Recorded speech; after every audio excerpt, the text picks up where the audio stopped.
अपेक्षा कम होती हुई नजर आ रही है। देखो, हमने शुरुआत में ही बताया था कि भाजपा कभी भी जो लोक नेता होता है उसकी ताकत बढ़े इसके लिए कुछ नहीं करता।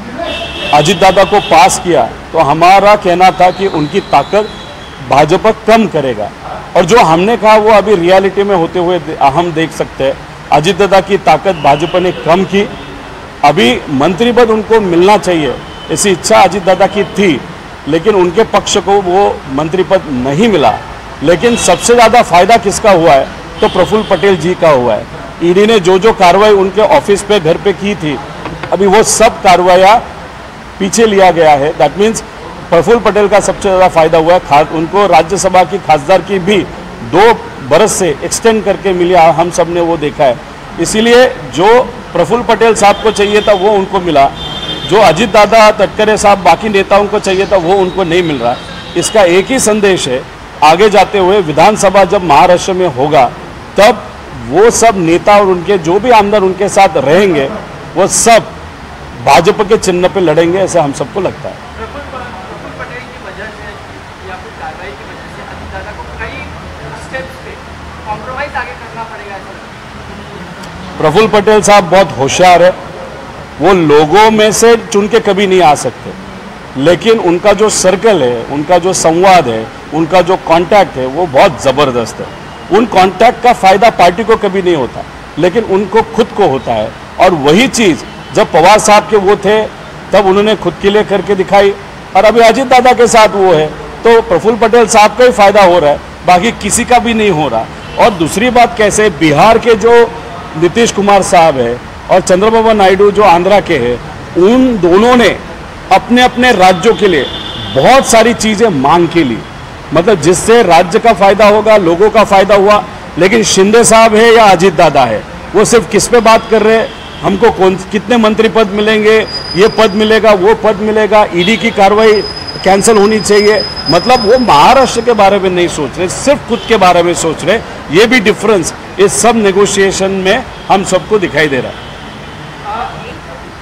जिस तरीके से बार्गेन पावर जो है अजित दादा और एक्चुअली कम होता हुआ नजर आ रहा है, बार-बार एक चीज कहते हैं कि अजित दादा जो है कमल चिन्ह पे आगे चुनाव लड़ सकते हैं, हालांकि चुनाव में नजर नहीं आया।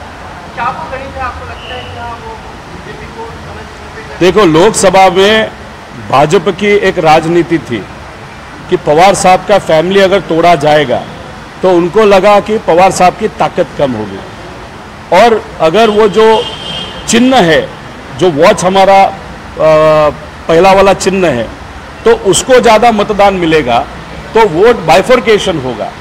लेकिन वो नहीं हुआ लोकसभा में। उसके कारण अजित दादा का जो फायदा लोकसभा में होना चाहिए था वो नहीं हुआ।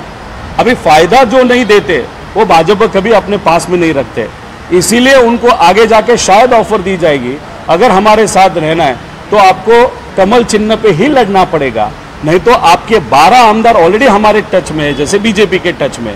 और जिस व्यक्ति ने बीड़ जिला से एक आमदार ने मेरे बारे में कुछ कहा तो वो भी व्यक्ति बीजेपी के साथ कांटेक्ट में।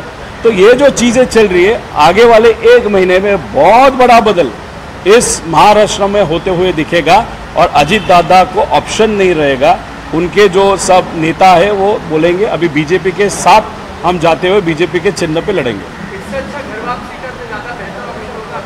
वो पवार साहब का विषय, वो हमारा विषय नहीं है। पवार साहब और हमारे जो बड़े बड़े नेता है वो इसके बारे में योग्य ऐसा निर्णय लेंगे। लेकिन हमारे नेताओं को हम विनती करते हैं कि ये जो इलेक्शन हुआ था लोकसभा का, उस पर निष्ठावंत जो लोग हैं, जो लॉयल लोग हैं, इतनी बड़ी महाशक्ति के खिलाफ, जो भाजपा दादा, इनके खिलाफ छोटे छोटे कार्यकर्ते वहाँ पे लड़े हैं, वहाँ पे पदाधिकारी लड़े हैं, उनको विश्वास में पहला ले, फिर बाद में किसको वापस इंपोर्ट करना है उसके बारे में नेताओं ने निर्णय लेना चाहिए। लेकिन वो हमारे हाथ में नहीं है, वो साहब के हात में है।